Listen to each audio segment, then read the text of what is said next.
Here we go. First question.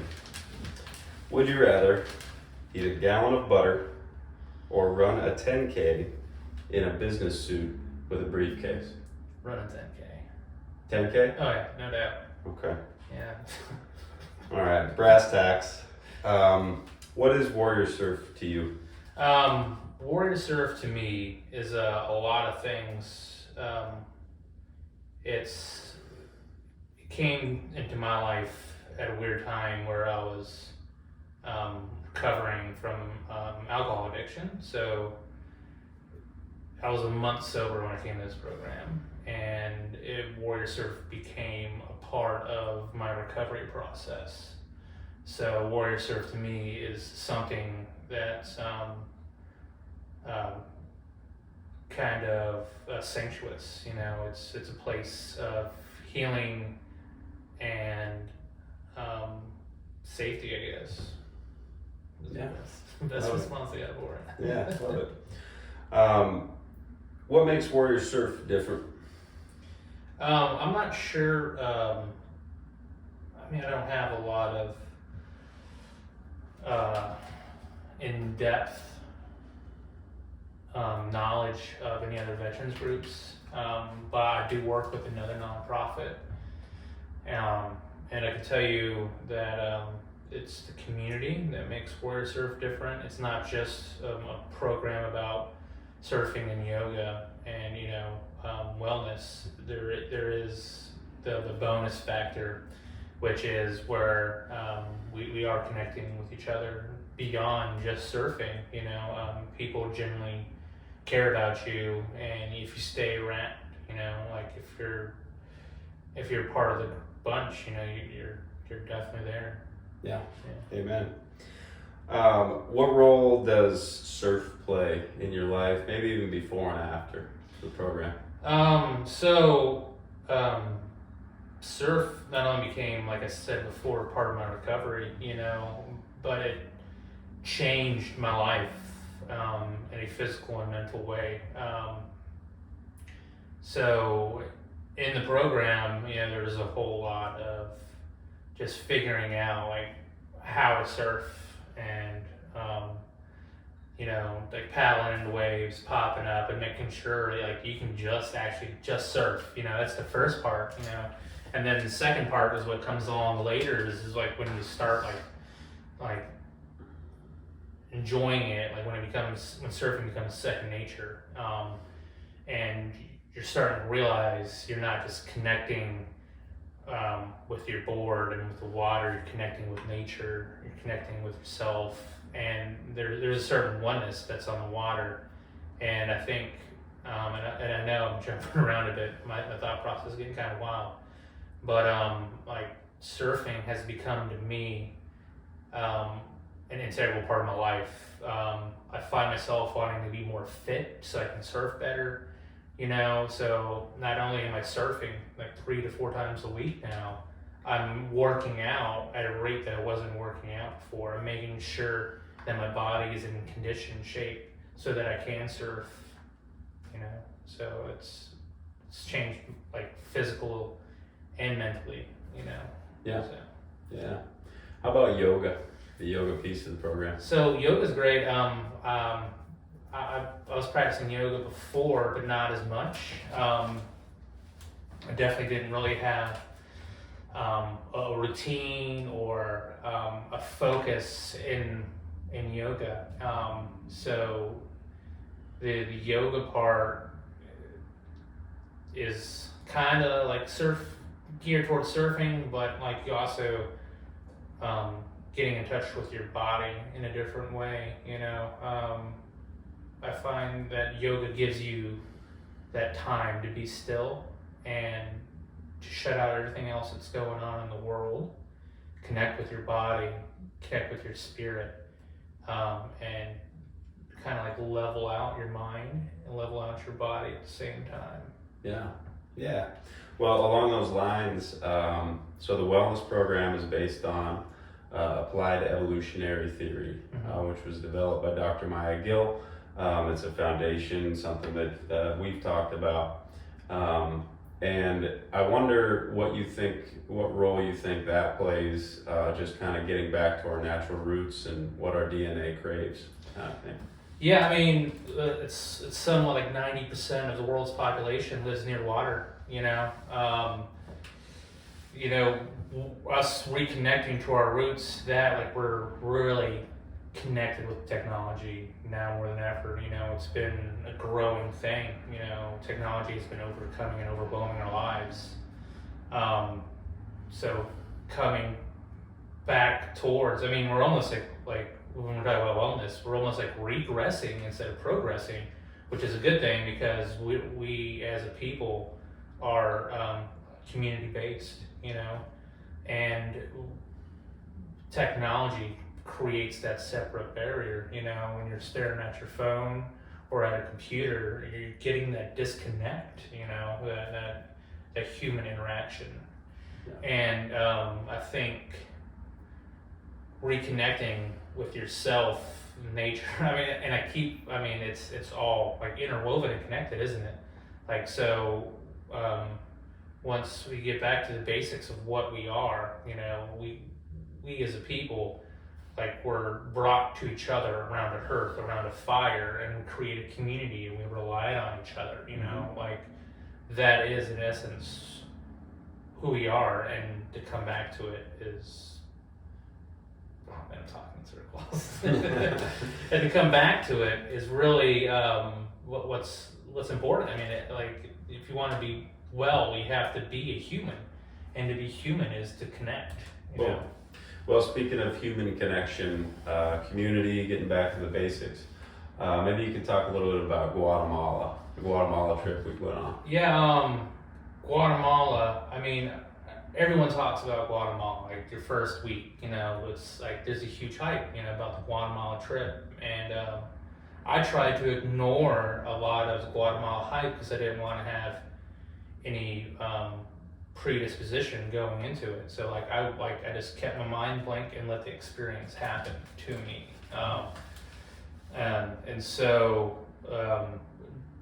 Guatemala is just it's a beautiful country, and getting immersed into it and disconnecting from that technology, and living in the moment was fantastic. The ocean there the swell there is definitely at a different level than it is here in South Carolina, and the ocean really reminds you how powerful it is. And it gives you, for me, it wanted me to push myself to a different level than before and embrace the fact, the first day, it's like my first day surfing all over again. Like the ocean is completely different. So I had to push past a barrier and learn at a rapid pace, because it's really powerful, So there's that aspect of it. And then the other aspect is you're now struggling in the water with people that you've been through the classes with, and now you're in another country and you're getting immersed in this environment with somebody else, and they're going through the same paces as you, and you're struggling. So there's camaraderie and bonds that are created, not just in the water, but like we're also practicing yoga every day. We're also connecting in wellness every day and sharing thoughts and minds, like melding minds, and there in it became a deeper understanding not only of yourself but of the people around you. It reminds you that you're not the only person that's struggling, when you hear about other people's woes. And so some of it can kind of not only like humble you, but like you can know that you can relate to somebody else. Someone else is sharing the same struggles with you, or someone else is sharing different struggles than you, and you can really touch and feel and love somebody in a new light, you know, when you get to know somebody at that level. Yeah. So for those who don't know, we do a 10-day trip to Guatemala, 4 years, 5 years annual now. So that's what Cody was speaking to. How about challenges from transition out of the military into civilian? So I got out of the military in a weird time. It was during the Obama years, and there was like really no transitionary thing, you know, like one day I was in the military in Germany, the next day I'm civilian back in the States. I didn't know what to expect, honestly. I didn't have any plans. My time in service ended kind of abruptly, and so I went literally from being in the military to being a civilian, and I wouldn't say that like I was ill-equipped financially or physically. I was ill-equipped mentally. I didn't know that the military had already diagnosed me with a adjustment disorder coupled with depression and anxiety. Not only was I diagnosed, but I had gone untreated when I was in the military. And so for people that don't know, like for a while, adjustment disorder is what they were calling PTSD. And so when I got out of the military, I had no idea that other than what I was like, had gone through, that anything was wrong with me. And I had people coming up to me and going, "Hey, Cody, you're different." And in my mind, I was thinking, yeah, of course I'm different. You stayed at home. I went out and I served, you know, the country. I joined the military and I did something, and you just stayed at home. Of course I'm different, you know, like you're the same person. What they were really speaking to is, hey, like you are a different person, physiologically, mentally. Like I was a walking disaster, and I struggled for about 7 or 8 years, not knowing what was wrong with me. I was fighting doubts of depression, and like I would literally be good and on fire for a couple weeks, and then for like 30 days I'd be shut down in my room, closed off, not want to leave, not want to talk to anybody. And I remember at one point in time I was living with my father, and he didn't know what was going on with me, and he was at a loss. I hadn't told him of the things that I saw when I was in Iraq, or you know, the things that happened, you know, abroad. And I guess it was like growing up in a military family. Not only, you know, like I was 4th generation military, like everyone just was like shut off from like feelings. The men are anyways. And I didn't know how to express what was going on with me, and yet, let alone how to ask for help. And so finally, it like my depression got like really, really bad. I was drinking one night, and I'm on my dad's front porch, and I come to, it's like 4 o'clock in the morning, and there's a pistol laying in my lap and like empty beer cans all over the place, and it scared the shit out of me. So I had to go like wake my father up, like, "Hey, you need to take this pistol." Like cognizant me wouldn't have done anything wrong, but like drunk and depressed Cody, like who knows what kind of like dumb shit I would have done, you know? And that wasn't the first time. Like in, I think it was like 2010, 2011, I put a gun in my mouth and pulled the trigger, and the gun didn't go off. The bullet failed to fire, and so it just had me sitting there just crying, you know, for hours, not knowing how to deal with my life. And I finally like reached out, and at the time I hadn't pursued my VA benefits or like pursued help through the VA because I didn't know how to. Like I didn't know how to get in touch with the VA or how to start the process. And So I sought help through the state, and I went to a state mental health facility. And there, I mean, we started the roller coaster of not just therapy, but drugs. I mean, and some drugs so crazy and powerful that I can only carry a singular thought at a time. And like, that became like really, really dangerous. But like, I was heavily medicated and then like heavily self-medicating. So it took a long time for me to get healthy post-military. And when I finally figured out what things were going on in my life, Warrior Surf just appeared before me. You know, my wife is the one that found the program and suggested it to me, and